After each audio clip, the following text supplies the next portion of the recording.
paano nga ba kino-construct yung mga bahay dito sa New Zealand? So ayun, what's up master? Sana All TV, ang vlogger-vloggeran dito sa New Zealand. So isa ito sa property ng boss ko. So dito ako ngayon na-assign. So parang residential to. So ganito yung pamamaraan nila ng pagtayo ng bahay dito. So tara, pasukin natin yung loob. Ito, bagong buhusan lang to mga master. At nakaabang na yung mga assembled frame.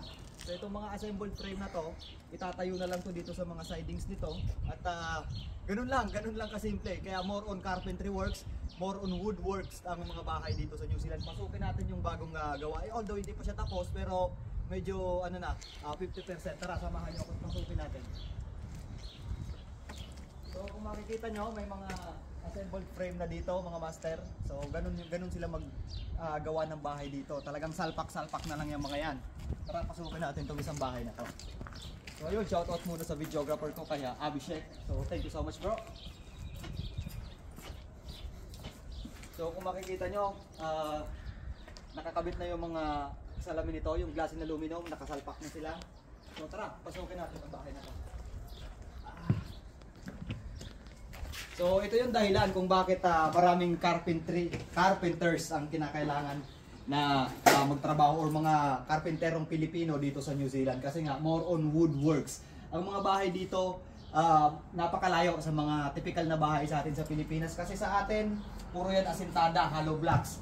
Dito kung makikita nyo, puro mga assembled frame, sinasalpak na lang yung mga yan. Kung makikita nyo nasa labas kanina, yun yung mga assembled frame na, di ko lang alam kung anong tamang term doon, pero basta mga frame siya.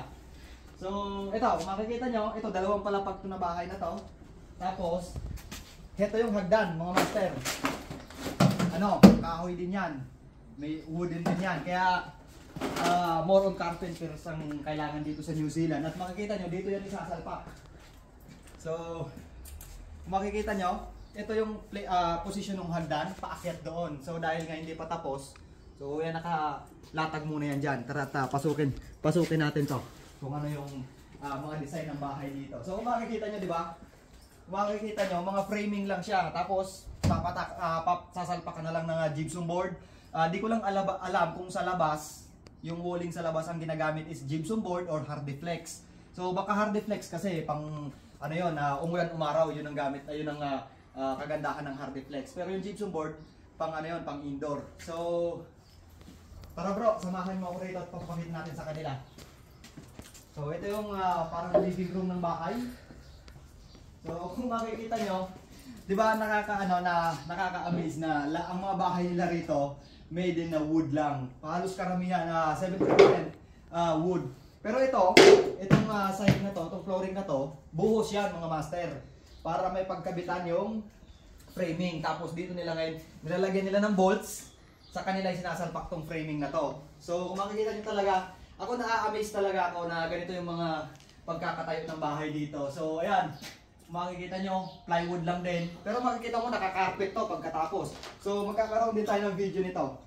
So naisalpak na yung glass in aluminum. Excuse me, nababaling ako. So makikita nyo, napaka-angas kasi puro wood talaga. Ito, ang magiging kisame nito is gypsum board. Alam ko gypsum board to. So ganito yung mga proseso ng pagtayo or pag-construct ng bahay dito sa New Zealand. Kaya more on carpentry works talaga to mga master. So kung makikita nyo naman, siguro ito hardiflex nga. So baka ito yung outdoor walling nila. Kasi indoor, automatic yan, gypsum board yan kasi hindi naman nababasa. So, di ba? Kung makakaakyat lang tayo sa taas, may ipapakita ko sa inyo yung taas, kaso wala pang hagdan.